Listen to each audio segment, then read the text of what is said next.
Transcendence really is about. I think it's a very unique film in the sense that this film is foretelling, of what is to come, and it's not like, ooh, this might happen. We might be able to do this one day in 100 years, 200 years.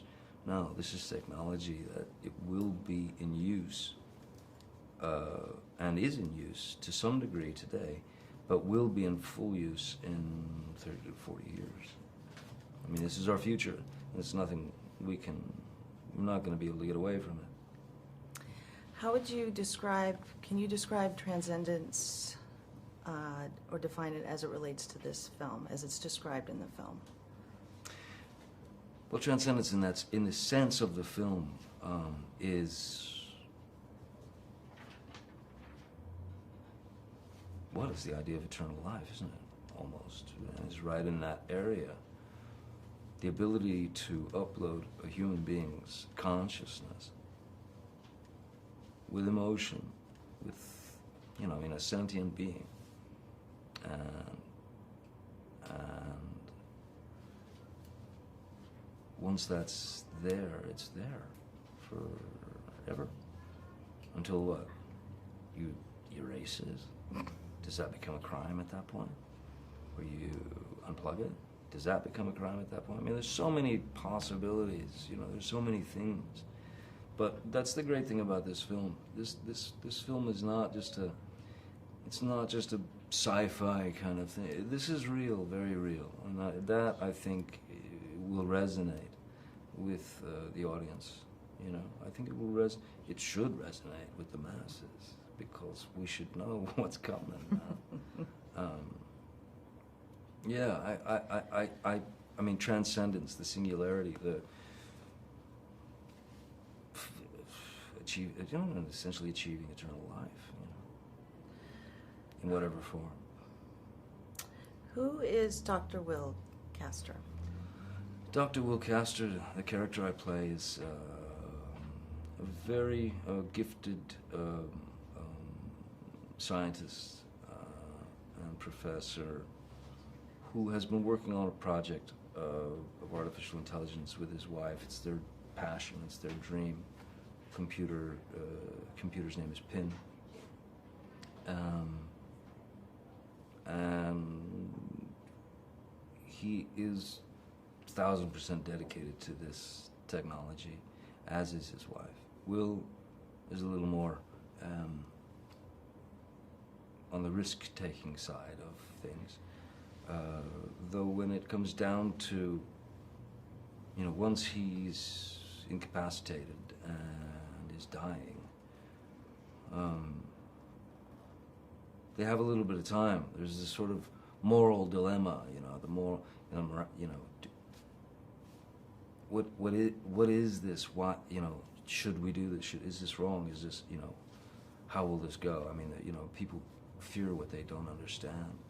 But in the split second when you have to make a choice, whether it's death for that person that you love, or uploading their consciousness into a machine, I mean, hard drive to hard drive, everything. Would we do it? I think everyone can relate to that. Would you do it? If it was the last second, with that person you loved. You never see him again, never hear him again, never talk to him again. If you had the opportunity to plug him in, we'd all do it. I think we'd all do it. I think you're right. This has a great cast of actors, and you have Wally Pfister, who, is a legend in himself. How was that, working with all of these people? Stepping into this film, first of all, Wally and I had developed a relationship going based on the screenplay. We had developed a tight bond, throwing ideas back and forth to one another and taking it and trying to make it a bigger beast, if you will, and to throw a few more little questions in there, that we should I think we should all ponder, which people will get when they see the film.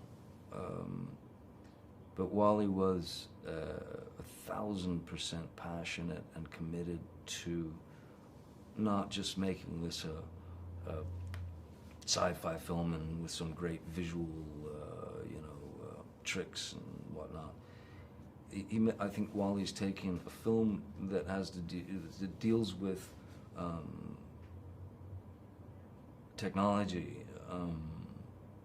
and the possibilities thereof, what we've got available and what's coming, but done it on a very human level. I mean, he was brilliant, allowing for the breaths and the moments for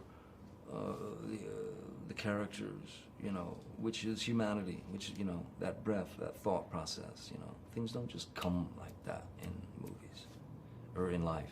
In movies they do. Mm-hmm.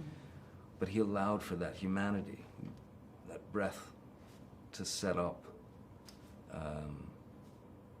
once Will is in the computer.